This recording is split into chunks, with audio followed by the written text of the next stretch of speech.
자, 오늘은 이사야를 살펴보겠습니다. 이사야 6장입니다. 이사야 6장 1절부터 8절까지 받들겠습니다. 우시야 왕이 죽던 해에 내가 또 보았는데 주께서 높게 들린 보좌에 앉으시고 그의 옷자락은 성전을 가득 채웠더라. 그 위에는 스랍들이 서 있어 각기 6날개를 가졌는데 그 둘로는 그의 얼굴을 가리고 또 둘로는 발을 가리며 둘로는 날았더라. 그리고 서로 소리쳐 말하기를 거룩하시도다 거룩하시도다 거룩하시도다 만군의 주의 온 땅이 그의 영광으로 충만하도다 하였도다.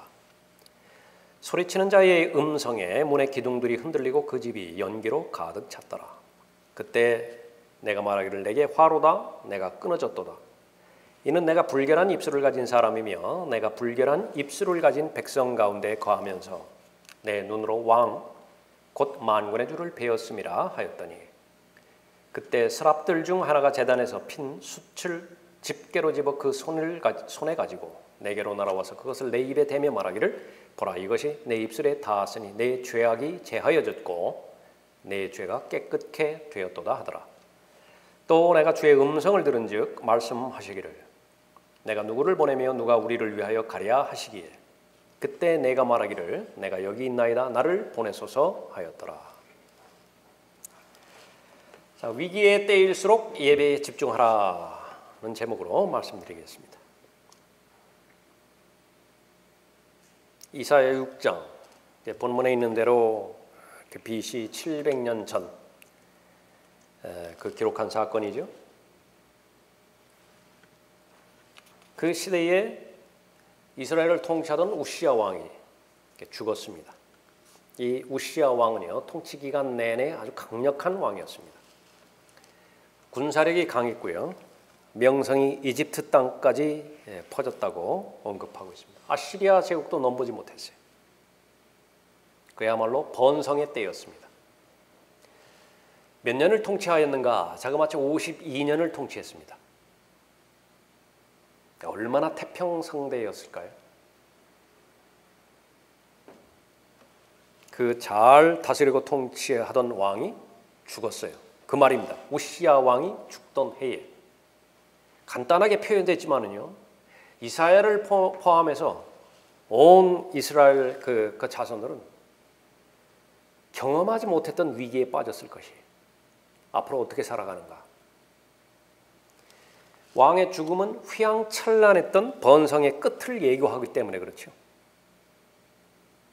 더 이상 나아질 것 같지는 않는 것입니다. 나라 전체가 불확실한 때이고 불안정하고 또 심지어 하나님에 대해서도 의심하는 때로 접어든 것이에요. 상실감이 컸겠죠. 마음이 무너져 내린다라고 하는 표현이 적절할 것입니다. 성경에 나와 있는 일들은 모두 나에 관련된 일들이죠. 나 역시 마찬가지입니다. 우리의 생애 가운데서도 평탄하는 그런 때가 있는가 하면요, 예상치 못한 사건으로 말미암아서 위기에 급격하게 빠져들 때가 있어요. 아주 어려운 때입니다. 인생의 어려운 때예요. 이 어려운 때에 위기의 때에 유일하게 하나님의 사람의 입장에서는 성장할 수도 있고 패망할 수도 있습니다. 누구에게 달려있는 것인가? 바로 하나님을 신뢰하는 것에 달려있는데 오늘 제목처럼 예배입니다. 예배에 대해서 어떠한 반응을 보이는 것이냐에 따라서 이 위기의 때에 얼마든지 성장할 수도 있고 더 단단해질 수도 있고 반대로 완전히 부서져 버릴 수도 있어요. 이 이사야는 그렇게 어려운 때에 하나님의 뜻을 구하기 위해서 아마 성소에 들어갔는지도 모릅니다. 위기의 때일수록 예배에 집중하라.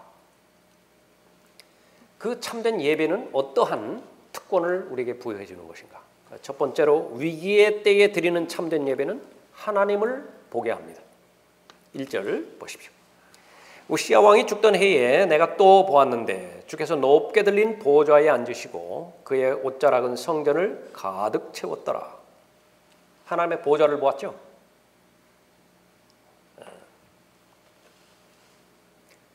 하나님의 보좌에 앉으신 하나님은 전지전능하신 하나님이십니다. 그런데 그분의 호칭 가운데 하나가 왕이에요. 그 왕이 둘 나옵니다. 하나는 땅에 속한 왕이죠. 우시야 왕이에요. 아주 선한 왕입니다. 존경할 만한 왕이에요. 아무리 선하고 존경할 만한 왕이라 하더라도요, 하늘 보좌에 앉으신 그분과 비교가 되어질 수 없는 것이지요. 땅의 왕은 죽지만 보좌에 앉으신 그 왕께서는 절대로 죽지 않으십니다. 영원히 계신 것이죠. 그분은 통치하시는 분이십니다. 하나님의 나라, 정의는 하나님께서 통치하신다. 그 뜻이죠. 왕국이라고 하는 것은 왕이 전제되는 것을 말하는 것이죠. 법이 있어야 이제 통치하시겠죠. 하나님께서 통치하시는 것을 말하는 것입니다. 이사야는 주의 영광을 보았어요. 언제 보았는가? 가장 위기의 때예요. 평상시에는 이렇게 구체적으로 하나님을 볼 수가 없었던 것입니다. 우리가 기억해야 되는 사실입니다. 내게 너무 어려운 때가 왔다. 그러면 성경에서 제일 먼저 기억하게 하는 것은 무엇이냐면 하나님을 볼 수 있는 절호의 기회라고 말하는 거예요. 언제든지 성경을 펴서도 하나님 볼 수 있지 않겠습니까? 예, 맞아요. 그러나 더 가까이 볼 수 있어요. 이사야는 보좌를 보았습니다. 또 무엇을 보았죠? 예, 하나님의 성품을 보았어요. 2절 보십시오. 그 위에는 스랍들이 서 있어 각기 6날개를 가졌는데 그 둘로는 그의 얼굴을 가리고 또 둘로는 발을 가리며 둘로는 날았더라. 그리고 서로 소리쳐 말하기를 거룩하시도다 거룩하시도다 거룩하시도다. 만군의 주여 온 땅이 그의 영광으로 충만하도다 하였도다. 진짜 왕을 보았죠. 그래서 만왕의 왕입니다. 만왕의 왕이 진짜 왕이에요. 스랍들이 등장을 하고 보좌 앞에서 거룩하시도다 3번 반복을 하는 것입니다. 히브리어에서 반복하는 것은 강조예요. 사울아 사울아 강조예요. 3번 강조를 했습니다. 최상법이 최상의 강조를 하는 것입니다. 거룩하시도다 거룩하시도다 거룩하시도다. 사람들이 추구하는 것은 권력이죠. 성취이죠. 부입니다. 건강이죠. 대형 목회요. 대형 교회 추구한다고요. 하나님께서 그 안에 하나님께서 내주하지 않으신다고 한다면, 함께 하지 않으신다고 한다면 모두 헛된 영광이라고 그 성경은 결론을 짓습니다. 생활 수준은 조금 나아질지 몰라요. 몸은 조금 편해질지 몰라요. 그러나 인생은 소유에 달려있지 않죠. 그것은 믿지 않는 자들도 이미 결론을 내버렸어요. 사람의 행복은 소유에 있지 않아요. 진정한 영광을 누릴 때에만이, 진정한 영광과 함께 있을 때에만이 참된 만족을 얻게 되어지는데 예배는 그것을 가능합니다. 하나님 앞에 진정으로 드려지는 참된 예배에 하나님께서 영광을 보여주시는 것입니다. 우리의 모든 기도의 간구이기도 하죠. 하나님께서 영광 받아주십시오. 그 안에 포함되어 있는 것은요, 하나님의 영광을 보여주십시오. 성령께서 임재하시죠. 그것을 계속해서 예배 때마다 우리가 기도하지 않습니까? 그러니까 거룩하신 분의 영이 지금 함께 하시는 거예요. 그러니까 우리가 거룩한 분을 보게 되어지는 것입니다. 우시야 왕은 선한 왕이었고 좋은 왕이었죠. 그러나 이사야가 본 보좌 위에 앉아 계시는 만왕의 왕, 만주의 주, 거룩하신 하나님을 깨달았던 것입니다. 하나님만이 모든 피조물로부터 영광 받으시기에 합당하신 분이시죠. 우리의 의무입니다. 스랍이 하는 그 일을 우리가 마땅히 해야 되는 것이죠. 고린도전서 10장 31절에서. 그러나 꼭 예배 자리에 나가서만 영광을 돌리는 것이 아니라 숨 쉴 때도 잠잘 때도 먹을 때도 무엇을 하든지 다 하나님의 영광을 위해서 하는 것이죠. 참된 경배자에게 주시는 특권입니다. 위기의 때가 진행되고 있습니까? 우리가 기억해야 될 것이 있습니다. 여전히 하나님은 거룩하세요. 거룩하신 분으로부터 진행되지는 모든 일들은요, 하나도 실수가 없습니다. 모든 하나님께서 진행하시는 일들 하나님의 섭리 가운데서 이루어진다는 사실을 우리가 잘 아는 거예요. 오전에도 잠깐 살펴봤지만은 시간이 없어서 다 다루지는 못했지만은요. 지금 내가 가지고 있는 물질 있잖아요. 우리가 먼저 반드시 인정해야 되는 것은요, 지금 가장 필요한 부분들이 채워진 거예요. 지금 이 상태에서, 나의 상태에서 더 많은 물질이 오면은요, 위험스러운 상황이에요. 그 경고등 켜진다고요. 사람은요, 얼마만큼 약하냐면은요, 가난해도 주를 부인하게 돼 있고, 부해도 하나님을 부인하게 돼 있어요. 그것을 먼저 기억해야 되는 것입니다. 그래서 현재 가진 것들로 만족해야 돼요. 지금 현재의 나의 재정 상태, 나의 건강 상태, 내 주변을 둘러싸고 있는 환경, 여건 상태, 그거는 반드시 기억하고 있어야 된다. 찰스 펄전이 쓴 글인데요. 강물이 굽이치잖아요, 이렇게. 그 전문가들, 그 지질학자들의 그 이론에 따르면요, 거기에는 반드시 뜻이 있다는 것이에요. 그러니까 왼쪽으로 구부러지는 것에는 거기는 그 마땅한 이유가 있기 때문에 왼쪽으로 구부러진다는 거예요. 그 사람이 지금 왜 그렇게 어려운 처지에 있고 또 열악한 처지에 있는 것이냐, 거기에는 반드시 이유가 있다는 거예요. 그냥 무던히 그렇게 어려운 상황과 처지에 있지 않는 거예요. 그런데 그 부분들은 모두가 다 나쁜 것이 아니에요. 그 부분을 반드시 찾아야 되는 거예요. 내가 그 원인이 뭐냐 이거. 그것은 기도로 찾죠? 말씀으로 찾죠? 그 부분을 하나님 앞에 그대로 보고해드리고 알려드렸을 때에 하나님께서 조치해 주시는 조치 방법에는 두 가지가 있죠. 구부러졌다고 한다면 곧게 펴실 수도 있다고요. 무엇인들 못하시겠어요? 산도 무너뜨려가지고 평지로 만들잖아요. 이 깊은 계곡도 거기에 흙으로 돋아가지고 그거 평지로 만드시는 분 아니에요? 평탄하게 만드시는 분 아니에요? 무언들 못하시겠어요? 그러나 구부러진 그대로 두는 부분도 있어요. 대표적으로 고린도 후서 12장에서 나온 바울이 가지고 있었던 병의 그런 그 부분이었었죠. 그러니까 일일이 찾아야 돼요. 지금 내가 현재 가지고 있는 것, 그것은 내 필요가 채워진 거예요. 그런데 앞으로 더 필요가 채워지죠. 그러면 점검해야 될 것은 하나님에 대한 신뢰, 어떠한 생활의 변화가 있다 하더라도 내가 하나님 부인하지 않는 것입니다.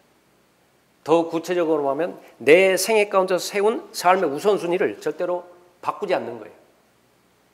무슨 일이 있다 하더라도 그대로 가는 것입니다. 그 견고한 심지를 하나님 앞에 알려드렸을 때 하나님께서 그 마음을 읽으시죠? 그럼 변화시켜 주시는 거예요. 그것을 우리가 기억을 해야 됩니다. 위기의 때에 봉착했을 때에 여전히 거룩하신 분께서 섭리 가운데서 이 일들을 진행하시는데 지금 내게 처한 환경은 하나님께서 알고 계시는 거예요. 하나님께서 허락하신 거예요. 그때 내가 해야 될 일은 무엇이냐? 위 쳐다봐야 돼요. 더욱더 예배에, 경배에 집중해야 되는 것입니다. 이사야는 하나님의 임재를 보았죠. 4절 보십시오. 소리치는 자의 음성에 문의 기둥들이 흔들리고 그 집이 연기로 가득 찼더라. 하나님께서 그 안에 들어오신 거예요. 그랬더니 이 기둥들이라든지 문들이 감당하지 못하는 것이죠. 아주 요동을 그렇게 친 것입니다. 그 집이 연기로 가득 찼더라. 하나님의 임재의 상징입니다. 우시야는 죽었어요. 이사야를 떠났고 이스라엘을 떠났습니다. 그러나 하나님은 여전히 계십니다. 사람은 계속 바뀌지만 하나님은 바뀌지 않는 것이에요. 위기 때 제일 두려운 것은 무엇입니까? 더 이상 보호받지 못하는 것이죠. 내가 국가로부터 더 이상 보호받지 못하는 거, 두렵다고요. 내가 더 이상 부모로부터 보호받지 못하는 거, 어린아이들이 두려울 마음이라고요. 그러니까 엄마 안 보이면 불안해하는 거예요. 내가 하나님으로부터 보호받지 못하는 거예요. 죄를 짓자마자 즉시 두려움이 그 사람의 마음에 엄습하는 것은 그거입니다. 그러니까 더 이상 하나님으로부터 보호받지 못해요. 그걸 알아요. 이제 내 힘으로 살아가야 돼요. 그거보다 더 어려운 것이 어디 있습니까? 그러나 하나님을 바라보았을 때, 하나님의 임재를 경험했을 때 하나님께서는 이사야 안 버리는 거예요. 절대로 안 버리시는 것입니다. 내가 결코 너를 버리지 않겠다. 내가 결코 너를 떠나지 않겠다. 마태복음 28장에서도 예수님께서 제자들에게 말씀하셨대요. 세상 끝까지 함께 하실 것을 약속을 해준 거예요. 그 한마디면 됩니다. 아무리 험악한 여행이라 하더라도요. 아무리 빈손으로 들고 가는 여행이라 하더라도 가장 든든한 분과 함께하는 여행이라고 한다면요, 부를 것이 없어요. 아쉬울 것이 없다고요. 예배자의 특권이죠. 주님께서는 여전히 영광 가운데서 이사야와 함께 하실 것입니다. 여러분이 구원받았다라고 한다면 여러분은 혼자 있을 수가 없어요. 구원받았다고 한다면 혼자 있고 싶어도 절대로 혼자 있고 싶은 상황이 못 되는 거예요. 언제 어디서든지 함께 하신다고. 진정한 예배, 계시하시는 하나님에 대한 전적인 반응입니다. 하나님께서 보여주시죠? 그러면은 우리가 보잖아요. 말씀하시죠? 그러면 듣는 거 아니겠어요? 열어주시죠? 하나님의 뜻을? 그러면 이제 그 하나님의 뜻 안에 들어가서 걸어갈 수 있어요. 그러면 그렇게 하나님께서는 하나님의 역할을 다 하셨을 때에 하나님 앞에 서 있는 그 예배자가 해야 될 것은 무엇이냐면 우리의 지정의죠. 다 반응해드려야 돼요. 지적으로 동의해드리는 것입니다. 하나님에 대해서 계시해 주셨을 때 더 많이 하나님을 알게 되잖아요. 제일 많이 하나님을 알게 될 때는요, 실제로는 이 모임을 통해서 하나님 앞에 경배 드릴 때입니다. 경배 때는 마음의 준비가 너무 좋은 거예요. 너무 잘 돼 있어요. 무슨 말씀을 하든지 그대로 이 마음의 밭에 심을 준비가 다 돼 있어요. 밭은 잘 기경이 돼 있잖아요. 무엇을 심든지 뿌리 내리게 돼 있다고요. 정서는 어떻습니까? 하나님에 대한 감사함으로 가득 찬 거예요. 감사하지 않은 일이 어디 있어요? 하나님과 관련된 일 가운데서 감사하지 않은 일이 어디 있어요? 그때 고등학교 2학년 때 계획 세우는데 그거 차질이 생겼어요? 한번 물어볼까요? 그거 차질 안 생겼으면 지금 어떻게 할 뻔했어요? 응? 하나님의 은혜 가운데 붙들어 주시고자 우리가 이해되지 않는 영역 가운데서도 하나님께서 다 가지치게 한다고. 어떤 때는 다 하나님께서 직권적으로 다 몰아가기도 하실 때도 있어요. 결국은 그 사람을 모든 부분들이 생애 가운데서 일어나는 일들을 합해서 선을 이루고야 마시는 분이세요. 다만 적지 않은 부분, 아직까지도 이해가 안 가는 부분이 있어요. 왜 그때 그렇게 하셨을까? 그러나 올라가 보면 이제 다 드러나게 되겠죠. 숨겨졌던 일들, 그거 다 드러날 게 아니에요? 다 공개적으로. 그러면 마음 깊은 곳으로부터 우러나온 찬송과 외침, 탄성, 하나님을 경배하는 그런 일들이 영원 무궁토록 지속될 것이라고. 우리의 하나님이십니다. 의지, 내가 이제 해야 할 일을 하나님께서 가르쳐 주시죠. 헌신부터 시작해서 내가 결정하는 것입니다. 그래서 하나님을 만난 모든 사람은 반드시 결정을 했듯이요, 참된 경배도 마찬가지예요. 진정으로 하나님 앞에 경배드린다. 마음의 변화는 반드시 필수적입니다. 그 마음의 변화는 행동의 변화를 가져오겠죠. 그 행동의 변화의 결과는 시간의 문제이지, 삶의 변화로 가져온다. 결정이에요. 결정하고야 마는 것입니다. 이사야는 삶의 위기의 때에 성소에 들어가서 하나님의 영광을 보았죠. 그 하나님의 영광 가운데서 비교할 만한 세상의 빛이 어디 있겠어요? 아무리 밝은 등이라 하더라도 여기 너무 밝다. 너무 밝은데 낮에는 힘 못 써요. 태양이 이렇게 내리쬐을 때는 별로 힘 못 쓴다고요. 하나님이라고 하는 영광의 참 빛, 그 부분들을 보았을 때요, 그 세상을 비췄던 권력의 빛, 부의 빛, 성공 출세의 빛, 이런 것들은 아무런 의미가 없게 되는 것입니다. 삶이 진행되면 진행될수록 위기는 더 깊어질 수 있습니다. 특히 영적으로 마지막 날들이 가까워올수록 그 위기는 더 그 세력을 더 힘입을 거예요. 성도의 마땅한 자세는 무엇인가? 그럴수록 더욱더 본질적인 문제인 예배에 집중해야 되는 것입니다. 위의 때일수록 예배에 집중하라. 위의 때에 드려지는 참된 예배, 그것은 어떠한 특권을 우리에게 주어주는 것인가? 두 번째로 자신을 보게 합니다.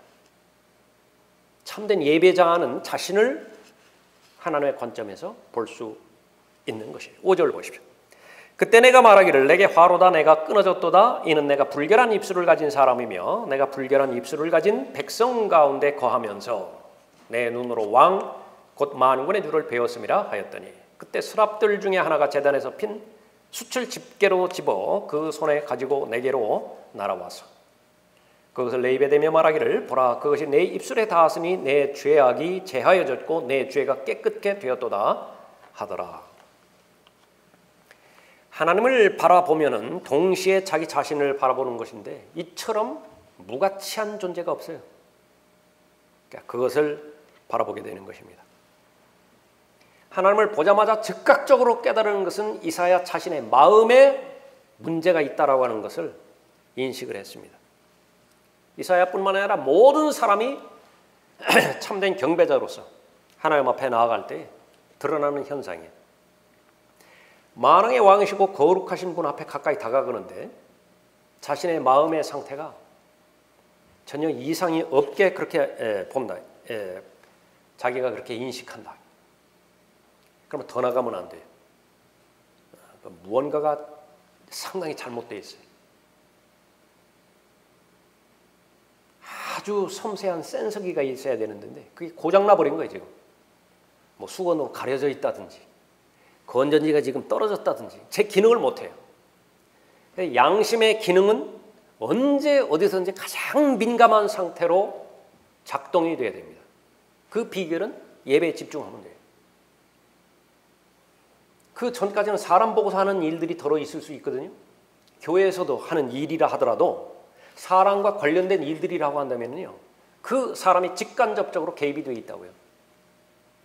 어떤 경우에는 거기서 멀어지면요, 위치는 교회에서 하는 일인데 그냥 세상에서 하는 직업을 가진 사람들과 별 다를 바 없이 일하는 그런 경우도 있어요.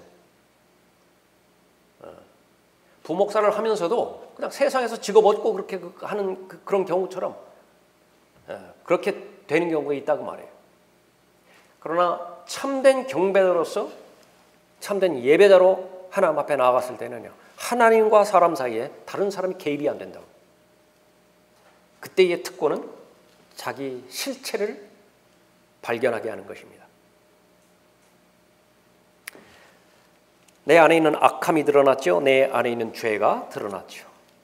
그것이 터져나왔던 것입니다. 내게 화로다. 내가 끊어졌도다. 이는 내가 불결한 입술을 가진 사람이며 내가 불결한 입술을 가진 백성 가운데 거하면서 내 눈으로 왕 곧 만군의 주를 배웠으며. 이사야만 이렇게 고백했나요? 주의 천사의 형태로 주를 만나 바라봤던 모든 사람의 동일한 고백이죠. 이제 죽었구나. 그러니까 하나님의 자비로 그냥 죽지 않았을 뿐이에요. 한 번 더 살려줬다. 마노아 같은 사람 있죠? 삼손 아버지. 그 땅에 즉시 엎드려졌고 자신이 얼마만큼 하나님 앞에 무가치한 존재인 것인지 멸망받을 수밖에 없는 그런 쓸모없는 대상인 것인지 고백하는 것입니다. 가슴을 치고 통타는데 여기 자백도 못해요. 자백도. 여러분 그런 경우 있어요? 자백해야 되는데 죄들을 일일이 구체적으로 하나님 앞에 알아야 되는데 이거 너무 처절해가지고요. 그 자백기도조차도 안 나와요. 거룩하신 분 앞에 섰을 때에 삶의 실체가 드러나는 그 부분입니다. 주를 보기 전까지 이사야는 아마 자신이 제법 괜찮은 사람으로 그렇게 여겼을 거예요. 아마 10중 8구 그렇게 여겼을 거예요. 그러니까 이런 한탄이 나오죠. 자기는 선지자 아니에요. 도덕적으로, 종교적으로 무슨 흠이 있었겠어요? 잘 살아왔겠죠. 신약에서는 사도 바울이 구원받기 전에 그런 상태였을 것입니다. 바리새인 중에 바리새인이라고 그렇게 말했죠. 어느 모로 보나 자기가 2등의 자리를 내어주는 영역이 없어요. 로마 시민권? 너희들이 이 일해서 샀어? 나는 날 때부터야. 어떻게 비교가 되지? 흙수저하고 금수저하고 어떻게 비교가 되느냐 말이야. 바리새인 중에 바리새인 중에. 배움으로 한번 따져봐. 가말리엘 알아? 그 사람 앞에서는 너무 엄격해가지고요. 박사학위 절대로 안 줘요. 바울은 그 학위를 받았다고 해요. 영향력으로, 열성으로 한번 따져봐. 지금 다마스커스로까지 가요. 열일 제껴놓고서 그 먼 지방까지 가가지고 그 종교적인 열성을 지금 실행하고 있잖아요.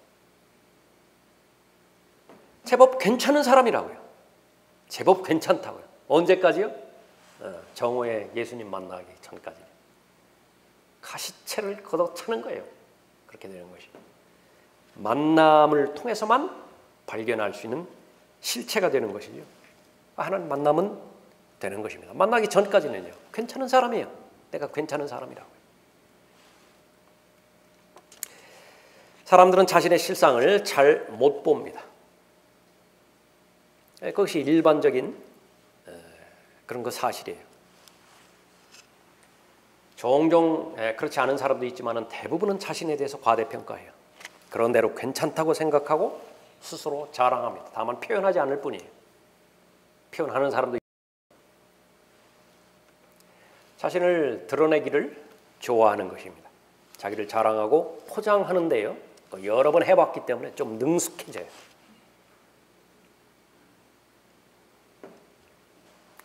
위기의 때가 아니면 자기 자신의 실상을 보지 못합니다.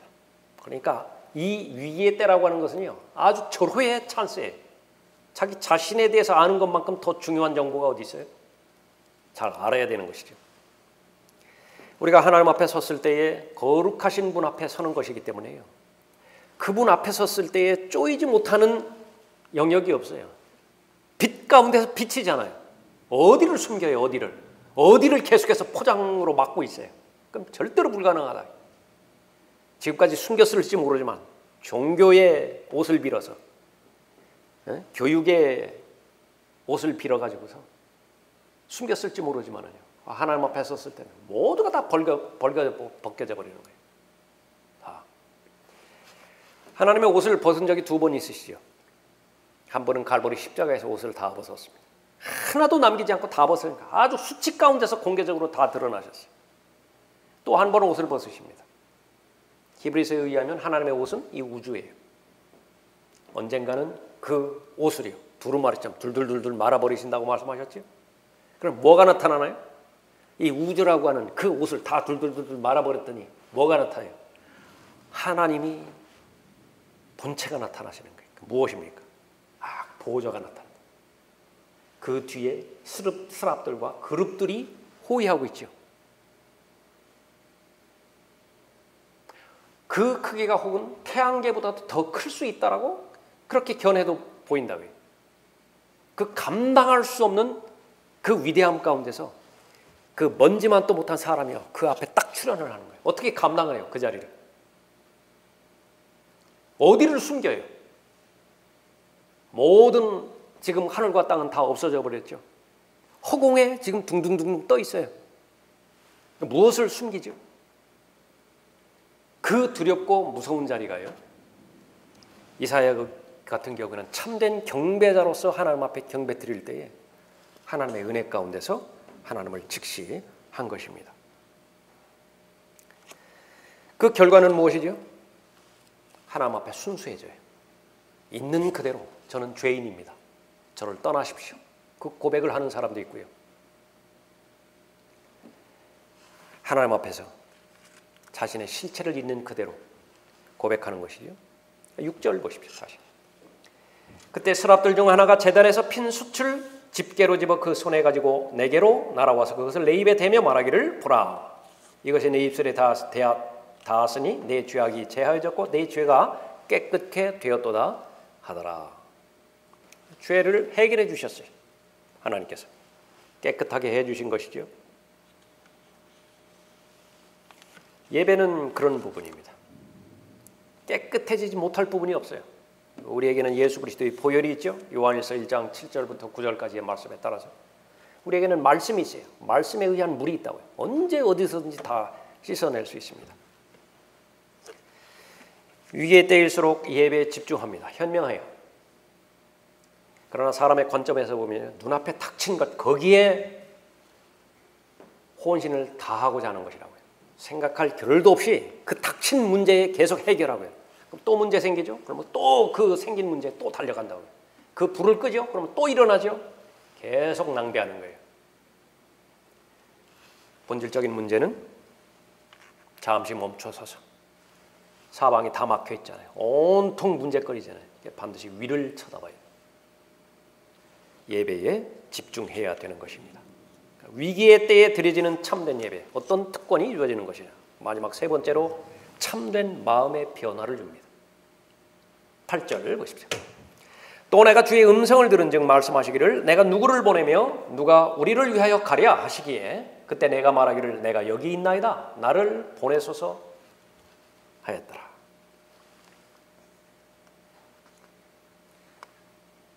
하나님께서 질문을 하셨을 때 이사야가 답변을 하죠. 질문과 답 사이에 몇 초가 걸렸을까요? 1초도 안 걸렸을 것 같아요. 전혀 주저함이 없어요. 하나님의 말씀은 제게 너무나 무거운 짐입니다. 잠깐 숨 좀 돌리고 좀 답변을 하겠습니다. 사흘 후에 내가 기도해보고 결과를 말씀드리겠습니다. 이런 거 전혀 없어요. 왜 그렇습니까? 그 여지를 두지를 않아요. 만왕의 왕이신 보좌를 보았죠. 그분의 성품 거룩하시도다 거룩하시도다 거룩하시도다. 그것을 경험하게 했죠. 그 가운데 서 있는 내가 얼마나 초췌하고 보잘것없는 것인지 사람들 앞에 섰을 때야 제법 자랑할 거리도 있고 내세울 거리도 있지만 문제는 하나님 앞에 서 있는 나 자신이 얼마만큼 불가능한 존재인 것을 이미 다 알아버렸잖아요. 그런데 그 불가능한 존재에게 우리를 위해서 가랴 그렇게 제안을 하시는 거예요. 그것보다 더 큰 영광이 어디 있어요? 그것보다 더 큰 특권이 어디 있습니까? 하나님께서 그 말씀을 철회하실까 봐 즉시로 여기 있습니다. 저를 보내주십시오. 헌신입니다. 헌신하기가 왜 어렵죠? 하나님 만나보지 못했기 때문에 그렇습니다.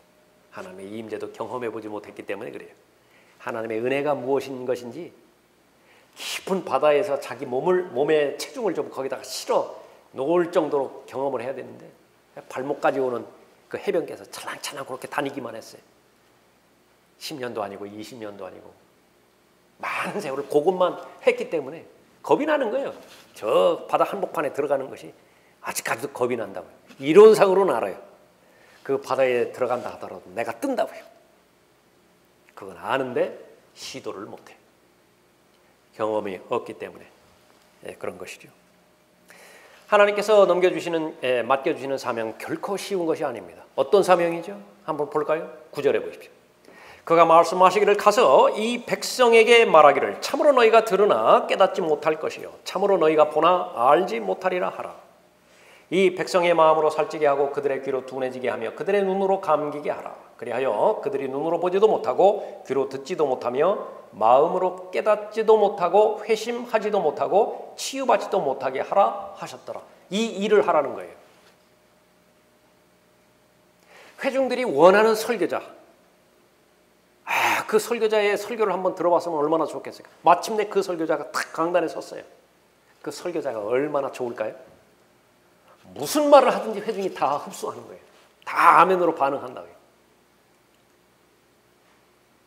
반면에 어느 장례 예배를 인도하러 가보면요, 설교하는 자신도요, 이거 빨리 끝났으면 좋겠다.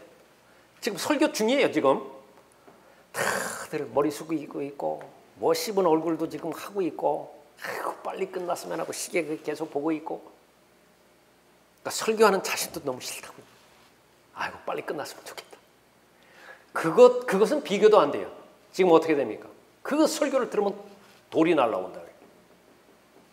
스테판의 설교에 맞서는 그 회중들과 똑같은 것입니다.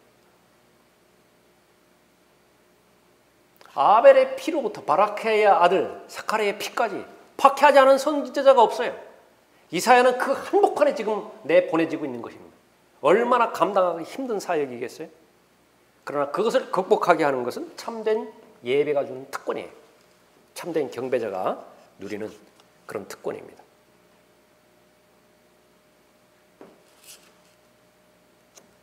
내가 여기 있나이다. 나를 보내소서. 예수 그리스도께서 죄를 위한 속죄제물로 희생제물로 바쳐지셨을 때 아버지께 순종하셨죠. 머뭇머뭇거리셨을까요? 하나부터 10까지 자원하는 마음으로 드리셨어요. 하나 둘은 남겨놓으셨나요? 모든 것 다 바쳤어요. 다 드렸어요. 자신의 생명을 내어 드리는 것입니다. 그리고 나서 조금은 원망했을까요? 그건 너무 가혹하게 나에게 좀 시키신 것 같다. 그런 원망은 전혀 없습니다. 오히려 기쁨 가운데서, 즐거움 가운데서 자신의 사명을 잘 감당을 하신 것이죠. 진정한 예배, 하나님의 마음을 공유하는 것입니다. 진정한 예배, 하나님께서 보여주시는 계시에 대해서 내가 전체적으로 반응하는 것이에요. 하나님 앞에 감사를 드리고 하나님 앞에 헌신의 결의를 드리고 무엇을 말씀하시든지 지금 다 이해는 되지 않는다 하더라도 그건 특권임에 틀림이 없어요. 감당할 수 없는 것은 절대로 주지 않으시죠. 그 잠깐 동안의 고난이 통과된 다음에는요, 감당할 수 없는 영광이 기다리고 있다라고 하는 것이 우리들의 경험이기도 합니다. 위기의 때는 계속될 것이에요. 언제가 위기죠? 사람들은 평범하게 생각합니다. 돈이 없으면 위기라고요. 그것만 위기인가요? 돈이 없는 것만 위기예요? 라우디케아 성도들은 그러면 어떻게 되는 거예요? 부족함이 없다고 말하잖아요. 그래서 기도할 제목도 없어요. 뭐 필요해야 기도를 하죠. 위기 때입니다. 건강을 잃을 때만 위기인가요? 네, 건강을 잃을 때면은 간절하게 기도라도 하죠. 원기왕성하고 어디든지 원하는 모든 것들 다 행할 수 있으면요, 자기 자신을 아주 철석같이 믿는다고, 하나님의 보좌보다도 자기 주먹이 더 믿음직스럽다고, 자기 힘이 어느 경우가 더 위기 때예요. 사람마다 다 위기 때는 다 있습니다. 위기에 접하지 않은 사람은 아무도 없어요. 공부를 못하면 못한 대로, 공부를 많이 하면 많이 한 대로, 실패를 하면 한 대로, 성취를 많이 이루면 이룬 대로 하나님 보시기에 위기의 때는 모두가 다 해당되는 것입니다. 예배에 집중하십시오. 그럴 때일수록 예배에 집중하십시오. 한 번 한 번 드려지는 예배가 별거 아닌 것 같죠? 사람들도 그 이치를 하잖아요. 한 방울 한 방울 떨어지는 낙수 있잖아요. 바위를 뚫는다고 하죠. 사실입니까? 사실이에요. 삶의 변화라고 하는 것은요, 그냥 스쳐 지나갈 만한 것들, 한 번의 예배 무슨 변화가 있을까요? 그러나 그 안에 엄청난 하나님의 능력이 내포되고 있는 것이에요. 한 번 한 번 드려지는 예배를 절대로 과소평가하지 마십시오. 집중해서 하나님 앞에 영과 진리로 경배드리십시오. 인생을 계속해서 이루어 나가고 있는 것은, 인생을 완성하는 것은 바로 그 예배에 달려있는 것입니다.